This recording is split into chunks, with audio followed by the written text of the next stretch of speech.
Assalamualaikum warahmatullahi wabarakatuh. Perkenalkan, nama saya Rian Manihardi dari kelas 11 MIPA 3. Di sini saya akan menerangkan video pembelajaran tentang pajak.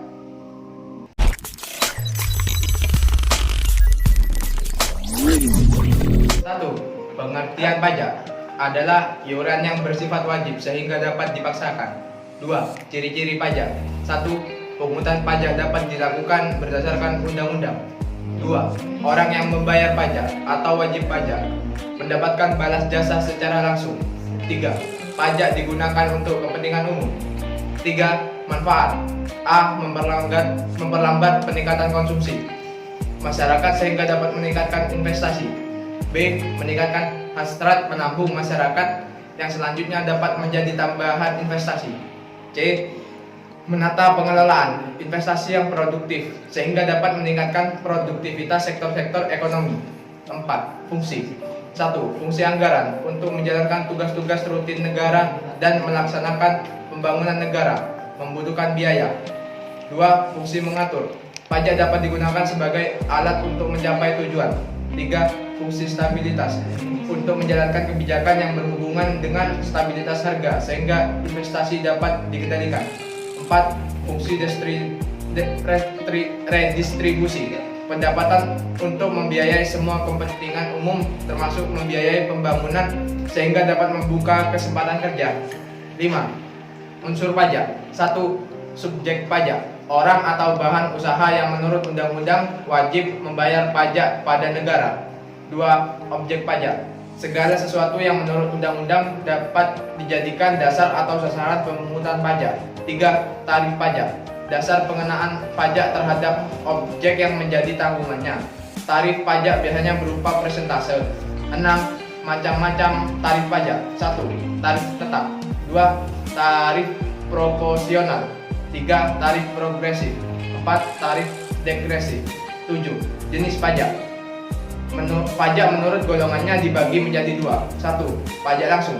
Pajak yang bebannya harus dibayar oleh wajib pajak dan tidak bisa dilimpahkan atau dialihkan ke pihak lain. 2. Pajak tidak langsung. Pajak yang bebannya bisa dilimpahkan atau dialihkan kepada pihak lain.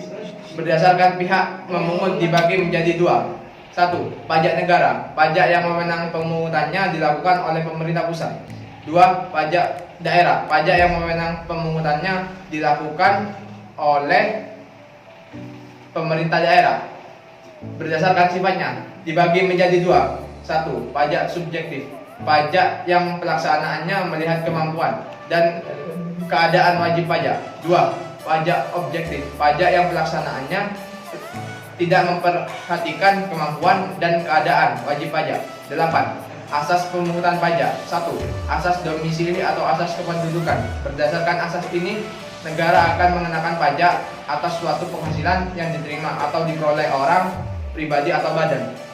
2. Asas sumber. Negara yang mengandung asas sumber akan mengenakan pajak atas suatu penghasilan yang diterima atau diperoleh orang pribadi atau badan jika penghasilan yang akan dikenakan pajak itu diperoleh atau diterima oleh orang pribadi atau badan yang bersangkutan dari sumber-sumber yang berada di negara itu. Yang terakhir, asas kebangsaan atau asas nasionalisme. Dalam asas ini yang menjadi landasan pengenaan pajak adalah status kewarganegaraan dari orang atau badan yang memperoleh penghasilan. 9. Sistem pemungutan pajak. 1. Official Assessment System. Sistem pemungutan pajak yang wewenang untuk menentukan besarnya pajak yang terutang atas wajib pajak terletak pada fiskus atau aparat pemungutan pajak. 2. Self Assessment System. Sistem pemungutan pajak dengan wewenang untuk menentukan besarnya pajak yang harus dibayar oleh wajib pajak terletak pada pihak wajib pajak yang bersangkutan. Yang terakhir, withholding system. Sistem pemungutan pajak yang menyatakan jumlah pajak yang terutang dihitung oleh pihak ketiga. Yang 10, alur pemungutan pajak. Perbedaan pajak dengan retribusi dari faktor keputusan. 1. Pajak. Keputusan atau undang-undang dari pemerintah pusat, sedangkan retribusi keputusan dari pemerintah daerah. Dari faktor ketetapan. Pajak diatur dengan undang-undang sedangkan retribusi ditetapkan dengan peraturan daerah. dari faktor imbalan atau jasa. Pajak tidak mendapat imbalan atau jasa secara langsung, sedangkan retribusi mendapat imbalan jasa secara langsung. 12. Tantangan pajak di Indonesia. Menerapkan pajak yang sesuai dengan keadaan sebenarnya. Banyaknya metode dalam melakukan bisnis yang mampu menghindarkan aktivitas perusahaan dari pajak. Rumitnya aturan dalam pajak sehingga sulit untuk diterapkan nominal sepatasnya. Banyaknya mafia-mafia pajak yang melakukan KKN dalam pemungutan pajak. 13. Objek PPH, PPN, dan PBB. 14. Hubungan antara pajak dengan APBN. Jika jumlah pajak bertambah, maka jumlah APBN juga bertambah. Karena pajak merupakan sumber penerimaan negara terbesar dan begitu juga sebaliknya. Jika pajak berkurang, saldo APBN juga berkurang.